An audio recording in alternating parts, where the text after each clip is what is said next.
there.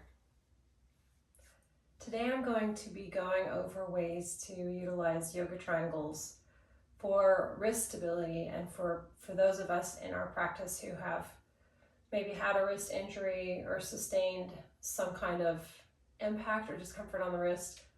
Yoga triangles are incredibly helpful for creating stability in the wrist. So this is a really great opportunity to talk about why the design of a triangle-shaped block has really substantial support for the wrists. When we're working on our hands, we want to ensure that we're not collapsing into the wrist. And typically when we're practicing with our hands on a mat or on a surface, we're putting all of the weight of our body into our wrist. Now, in order to stabilize the wrist, we actually want to lift up through the arch of the wrist.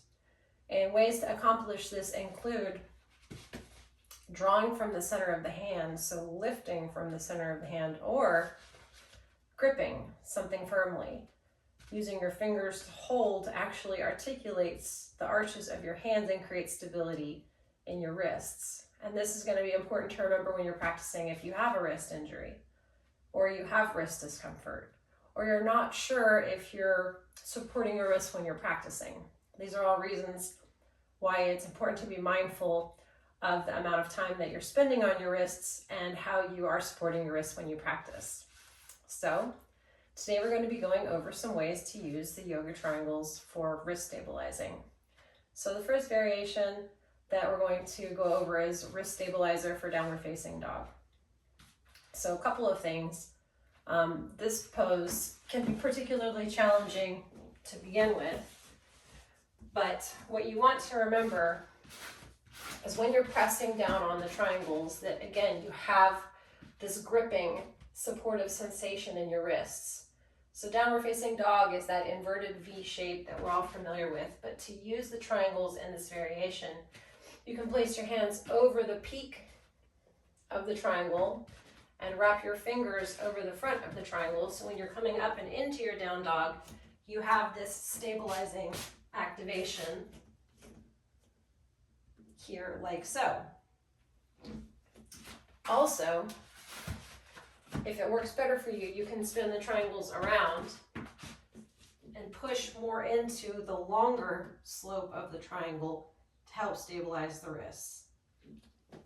And additionally, you can flip the triangles onto their sides and wrap your fingers around the axis that gives you the greatest grip. So if your hands are smaller, you can move your hands further down the triangle and grab the shorter end of the triangle. Or if your hands are wider or larger, you can move your hands and grab further up on the triangle. And that will help, again, articulate that stability in your wrists that you need. And in this way, the triangle is very easy to grab. Having something to grab helps support the wrist. So, first thing, wrist stabilizer for down dog with the different heights and variations that the triangle offers you. The next thing that we're going to go over is a supported downward facing, dog, supported chaturanga. So in chaturanga, traditionally, you're shifting your shoulders past your wrists, which is already a lot of pressure on the wrists to begin with. And then you're lowering your shoulders down over in front of your wrists.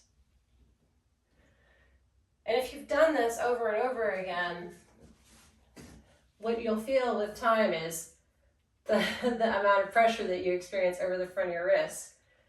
Same thing here. You can grip the triangles. I prefer this on its side variation. Grip the triangles. Shift your weight forward and lower down. Same thing for lowering back up. You've got this really great support. Again, they're easy to grab, they're easy to grip. So you can use that for your supported chaturanga. Variation 3, inverted plank. Also, it's so important to have good range of motion in your wrists.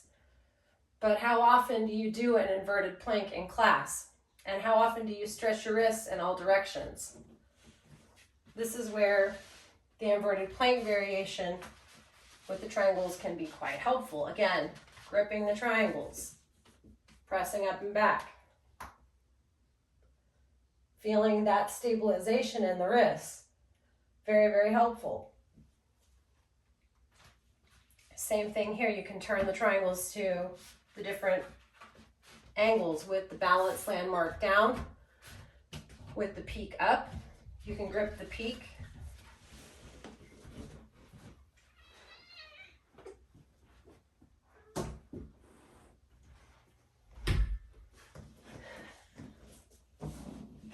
Sorry, cat disruption. You can grip the peak, and you can press up from here as well.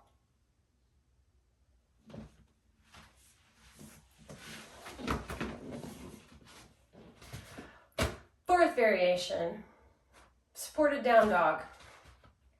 Why this variation?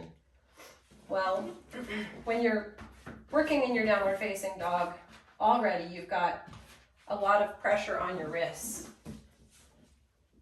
But when you give your heels something to rest on, you actually have the ability to shift your focus to your hands and what you're doing. So I can grip more through my fingers, I can grip more through my hands in this variation.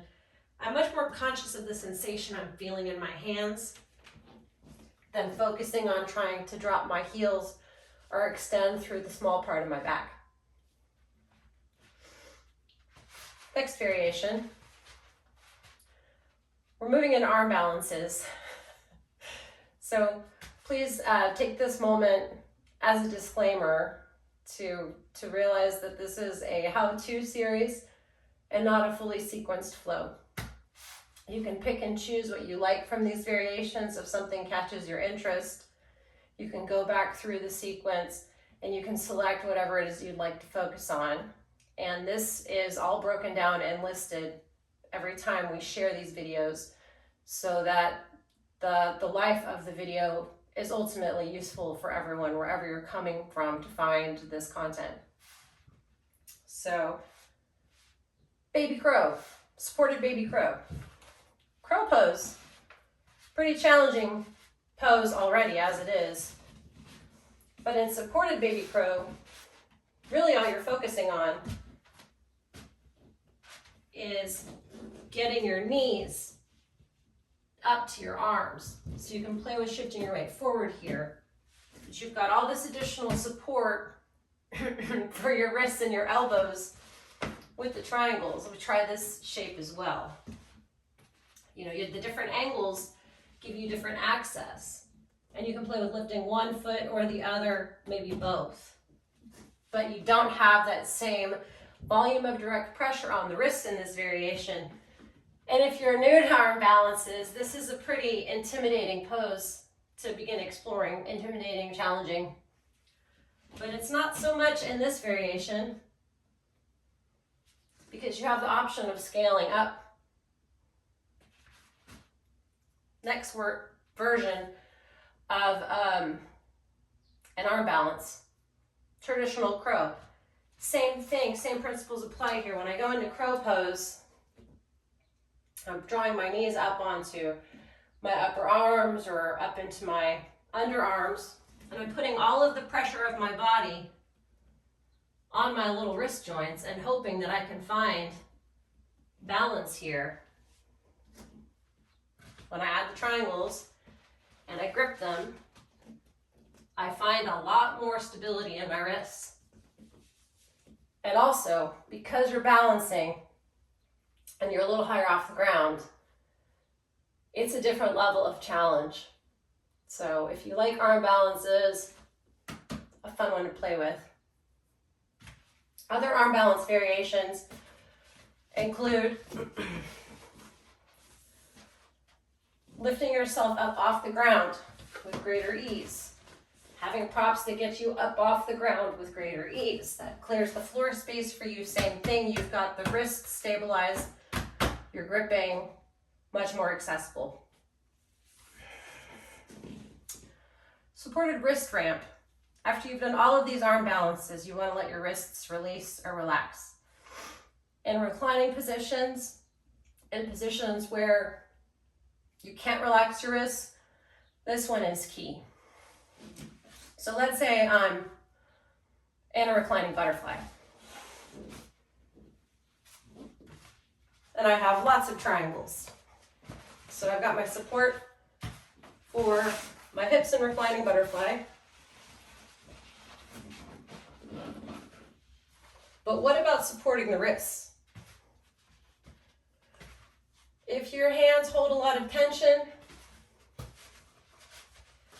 sliding your triangles to right underneath the crease of the wrist and letting the fingers rest forward can feel so relaxing. You might not even realize the amount of tension you hold in your hands here.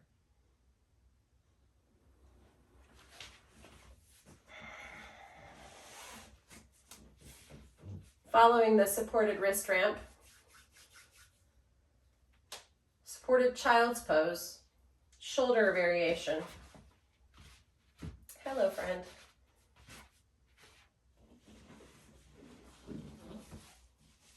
So child's pose, but with the triangles and the underarms, allows you to actually fully extend and relax the wrists. Slipping the triangles into the underarms, sinking the hips back and letting the arms extend forward. Hi. Hello. Why are you scratching my triangle? Do you want to get on my back? No, you want to give me sugar? Can I get an assist? Thank you.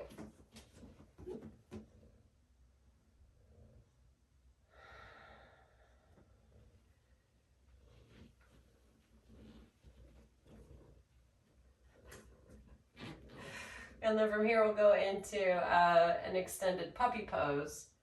So same thing, but I'm just going to move my hips back.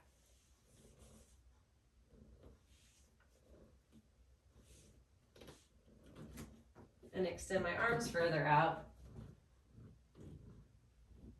And continue moving my hips back. And press my chest through.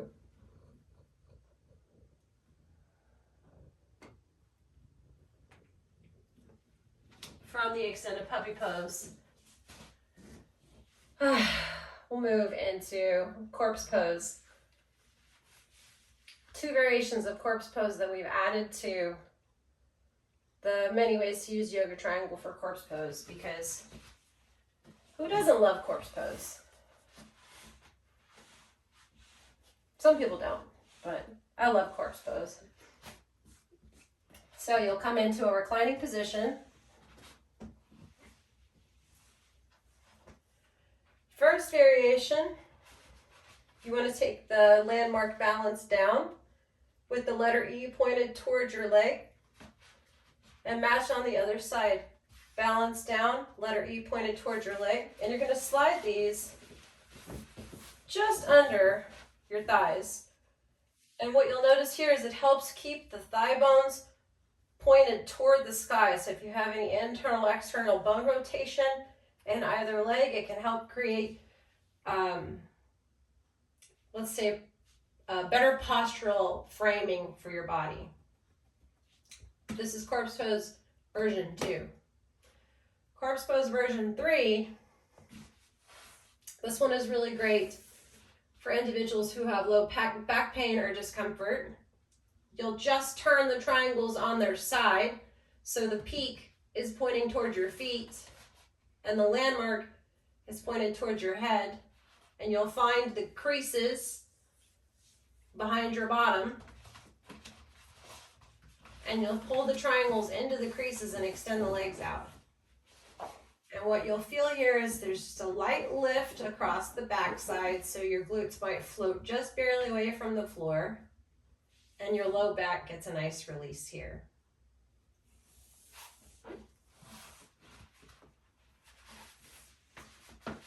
So, quick and easy ways to play with the yoga triangle. I hope that you find these videos to be helpful, and I hope that you, if you have any questions, that you feel comfortable reaching out remember, just 2 or 3 minutes of some helpful movement every day can offer you a lot of support over an extended period of time. All right, have a great day. Thank you.